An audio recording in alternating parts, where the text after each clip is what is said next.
Hello friends, आशा करता हूँ आप सब ठीक होंगे। आज हम एक बहुत ही छोटा short and sweet topic discuss करेंगे। कंपनी लॉ के अंदर कंपनी की क्या डेफिनेशन है और इसके कैरेक्टरिस्टिक्स क्या हैं।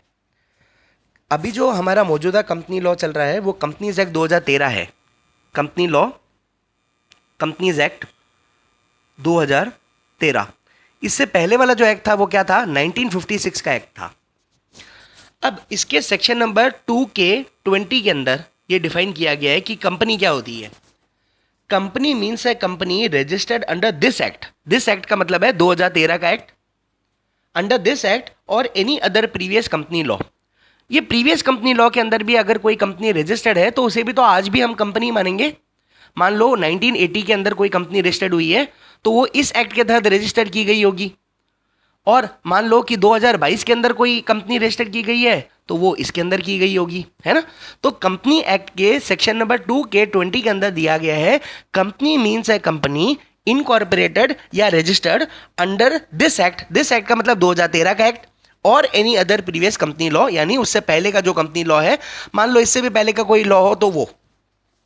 अब इस डेफिनेशन के से हम ये समझ नहीं पाएंगे कि कंपनी एक्चुअली है क्या। तो जस्टिस लिंडले, LINDELY, इन्होंने डिफाइन किया है कि कंपनी क्या है। कंपनी इनके मुताबिक पहली बात यह है कि कंपनी एक एसोसिएशन ऑफ पर्संस है। वॉलंटरी कुछ लोग आते हैं, एक जगह आके इकट्ठा होते हैं और बोलते हैं कि भाई हम लोग कंपनी फॉर्म करना चाहते हैं, हम लोग कंपनी रजिस्टर्ड करना चाहते हैं। तो ये क्या हुआ? ये एक एसोसिएशन ऑफ पर्संस हुआ। ये एसोसिएशन ऑफ पर्सन क्या करते हैं? हर इंसान, हर एक इंसान क्या करता है कि शेयर्स के रूप में छोटा अमाउंट लेके आता है। जैसे 100 रुपए का एक शेयर है मान लो, तो 100 रुपए सब लोग आके जमा कराएंगे। ये दूसरी चीज उन्होंने बताई है कि कंपनी के अंदर जो ये एसोसिएशन ऑफ पर्सन है ये क्या करते हैं? कंट्रीब्यूट करते हैं मनी। ये हर मनी जो एक टुकड़ा है इसको ही तो बोला जाता है शेयर्स। फिर ये जो छोटे छोटे टुकड़े हैं ये कंपनी का एक कॉमन स्टॉक बन जाता है जिसको हम कहते हैं कैपिटल ऑफ द कंपनी। अब ये जो कैपिटल ऑफ द कंपनी है ये किसी बिजनेस एक्टिविटी के अंदर लगाया जाता है या ट्रेड के अंदर लगाया जाता है, जहां पे हमें क्या होता है, या तो प्रॉफिट हो सकता है या लॉस हो सकता है ना। और उसके बाद में जो भी प्रॉफिट बचता है या जो भी लॉस होता है उसको सारे मेंबर्स, जो ये सारे शेयर होल्डर्स हैं, उनके अंदर डिस्ट्रीब्यूट कर दिया जाता है उस रेशियो के अंदर जिस रेशियो के अंदर उन्होंने शेयर्स को खरीदा है, तो उसको डिस्ट्रीब्यूट किया जाता है। और उसके बाद में एक और इसमें इंपॉर्टेंट बात यह है कि इस कंपनी के अंदर जनरली देखा जाए तो पब्लिक कंपनी के अंदर शेयर्स जो होते हैं वो हमेशा फ्रीली ट्रांसफरेबल होते हैं। पब्लिक कंपनी के अंदर शेयर्स हमेशा फ्रीली ट्रांसफरेबल होते हैं। हर इंसान दूसरे इंसान को शेयर्स फ्रीली ट्रांसफर कर सकता है, कोई रेस्ट्रिक्शंस नहीं होते हैं। अगर मेरे शेयर्स डीमैट अकाउंट के अंदर हैं और अगर मेरा जो डीमैट अकाउंट है वो NSE BSE के साथ में कनेक्टेड है तो मैं फ्रीली ट्रांसफर कर सकता हूं अपने शेयर्स को, खरीद भी सकता हूं, बेच भी सकता हूं। और मुझे यह देखने की आवश्यकता बिल्कुल भी नहीं है कि कोई सामने वाला बायर सेलर बैठा है कि नहीं बैठा है। मुझे उस प्लेटफॉर्म को यूज करते मैं कभी भी उसको सेल कर सकता हूं और कभी भी उसको परचेज कर सकता हूं। तो इसीलिए सेक्शन नंबर 42 है जो बहुत इंपॉर्टेंट है कंपनीज एक्ट का, यह कहता है कि शेयर्स एक मूवेबल प्रॉपर्टी हैं। ठीक है, तो ये हमने देखा कि कंपनी की लीगल लैंग्वेज क्या थी और जस्टिस ने क्या बताया है इस कंपनी के एसोसिएशन कैसे है ये। अब अपन देखते हैं कि इसके कैरेक्टरिस्टिक्स क्या हैं। कैरेक्टरिस्टिक्स भी बहुत इजी हैं। कैरेक्टरिस्टिक्स ऑफ द कंपनी या इसको फीचर्स कह सकते हैं। पहला होता है क्या कि separate legal entity. Separate legal entity. देखो, कंपनी और कंपनी के जो मालिक होते हैं ये दोनों अलग अलग पर्सनैलिटीज होते हैं। कंपनी अलग है, कंपनी के मालिक अलग है।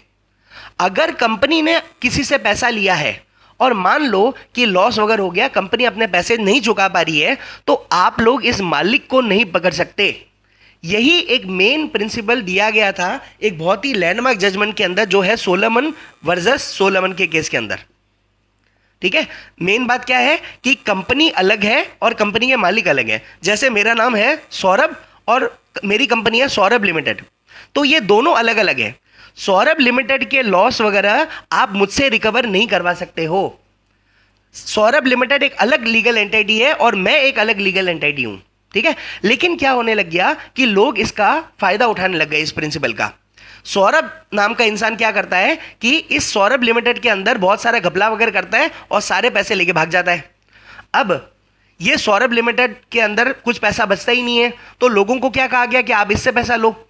लेकिन इसके अंदर जो मेन कारीगरी करी है, जो मेन लॉस किया है, वो इस इंसान ने किया है। तो एक नया डॉक्ट्राइन निकल के आया, doctrine of lifting up of corporate veil. Corporate veil का मतलब होता है पर्दा।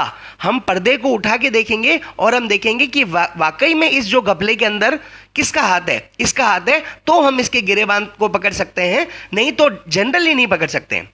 ठीक है। जनरली देखा जाए तो कंपनी की मेन कैरेक्टरिस्टिक होती है कि सेपरेट लीगल एंटिटी। हमेशा कंपनी के मालिक और कंपनी दोनों अलग अलग फुटिंग के अंदर खड़ी होती हैं। ठीक है। उसके बाद में हमारे पास में है second, perpetual succession. Perpetual succession का मतलब यह है कि कंपनी एक लीगल पर्सन है, कंपनी का जो जन्म हुआ है वो लॉ के तहत जन्म हुआ है, और कंपनी जो मरेगी वो भी लॉ के तहत मरेगी। कंपनी का जो जन्म होता है इसको कहा जाता है इनकॉर्पोरेशन ऑफ द कंपनी। जब कंपनी कंपनीज एक्ट के अंदर रजिस्टर की जाती है तो उस टाइम जो उसका जन्म होता है उसको इनकॉर्पोरेशन कहा जाता है। और कंपनी जब मरती है तो उसको बोला जाता है dissolution of the company. Company अब मर चुकी है। तो कंपनी का जीना और कंपनी का मरना लॉ के द्वारा होता है। इस बात से कोई फर्क नहीं पड़ता कि उसके जितने मालिक हैं वो मर जाएं। फॉर एग्जाम्पल, कंपनी के अंदर मान लो 4 मालिक हैं, वो 4 मालिक कंपनी चलाते थे, वो चारों एक बस में बैठ के जा रहे थे और दुखद मृत्यु हो जाती है इन चारों की, तो क्या कंपनी भी मर जाएगी? क्या नहीं, कंपनी नहीं मरेगी। कंपनी हमेशा जिंदी रहेगी, अनिश्चित काल तक जिंदी रहेगी। जब तक उसको लॉ के द्वारा बंद ना किया जाएगा तब तक वो हमेशा चलती रहेगी। इसको बोला जाता है the concept of perpetual succession. हमेशा चलती रहेगी वो। फिर हमारे पास में थर्ड आता है कॉमन सील। कंपनी जो होती है, हमें कैसे पता चलेगा कि कोई डॉक्यूमेंट के ऊपर कंपनी की मोहर लग गई है? कंपनी के जो की मैनेजरल पर्सन है उसके ऊपर अथोराइज पर्सन उसके ऊपर साइन करते हैं और कंपनी की सील लगती है ना, गोल सील होती है या ऐसी वाली सील होती है, वो सील लगती है, तब हमें पता पड़ता है हाँ भाई कंपनी ने इस डॉक्यूमेंट को एक्सेप्ट किया है, इसके अंदर साइन कर दिया है। तो कॉमन सील जो होती है ये भी एक बहुत इंपॉर्टेंट कैरेक्टरिस्टिक्स होती है। फोर्थ कैरेक्टरिस्टिक्स है ट्रांसफरेबिलिटी ऑफ द शेयर्स। जैसे मैंने पहले ही बताया था, पब्लिक कंपनी के अंदर हमेशा शेयर्स फ्रीली ट्रांसफरेबल होते हैं, कोई रेस्ट्रिक्शन नहीं होते हैं। लेकिन प्राइवेट कंपनी के अंदर हम बाहर वाले लोगों को यानी जनरल पब्लिक को शेयर्स ट्रांसफर नहीं कर सकते हैं, क्योंकि articles of association of the company के अंदर ऐसा रिस्ट्रिक्शन दे रखा है। ठीक है। फिर उसके बाद में हमारे पास में आता है separation of ownership versus management. देखो, कंपनी का हर शेयर होल्डर, चाहे मैंने एक शेयर खरीदा है अंबानी साहब के कंपनी के अंदर तो भी मैं मालिक माना जाऊंगा। बस ये बात है कि मेरी हैसियत उस एक शेयर के बराबर ही होगी, है ना। फॉर एग्जाम्पल, अगर मान लो अंबानी साहब की कोई कंपनी है तो अंबानी साहब का कम से कम उसके अंदर 51% का शेयर होल्डिंग होगा, तभी उनकी बात मानी जाएगी। वो भी कंपनी के मालिक हैं, ओनर हैं, और मैं भी कंपनी का मालिक हूं, चाहे मेरे पास एक ही शेयर क्यों ना हो, मैं भी ओनर हूं। लेकिन एक बात बताइए, क्या मैं रोज सुबह उठ के कंपनी का मैनेजमेंट देखने जाता हूं क्या कि भैया पंखे साफ हुए कि नहीं हुए, ये वाले कागज साइन हुए कि नहीं हुए, ये वाले डॉक्यूमेंट्स को वहां क्यों नहीं भिजवाया, ये वाले डॉक्यूमेंट को रजिस्ट्रार के पास क्यों नहीं भिजवाया? ये तो मैं रोज रोज नहीं देखने जाता ना।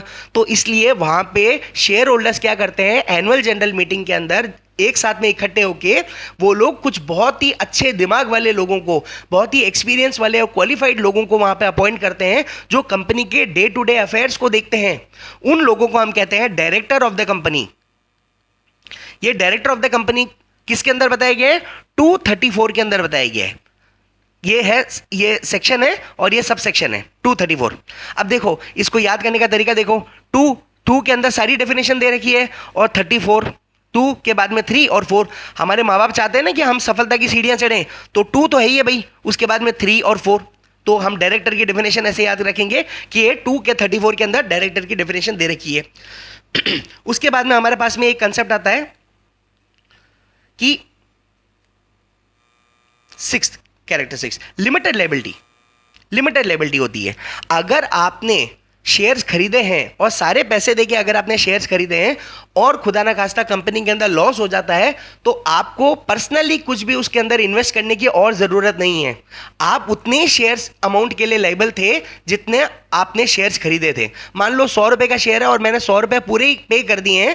अमूमन ऐसा होता था कि पहले के ज़माने में शेयर्स को टुकड़ों टुकड़ों में कॉल किया जाता था अमाउंट को, लेकिन आजकल के ज़माने में क्या होता है, अगर 100 रुपए का शेयर है फॉर एग्जाम्पल, तो आपको 100 रुपए पहले देने हैं और आप एक शेयर खरीद सकते हो। 5 शेयर खरीदने हैं तो पहले 500 रुपए आपको देने पड़ेंगे, उसी के बाद में वो कट के पैसे और आपके डीमैट अकाउंट के अंदर वो पैसे, डीमैट अकाउंट के अंदर आपके वो शेयर्स आएंगे।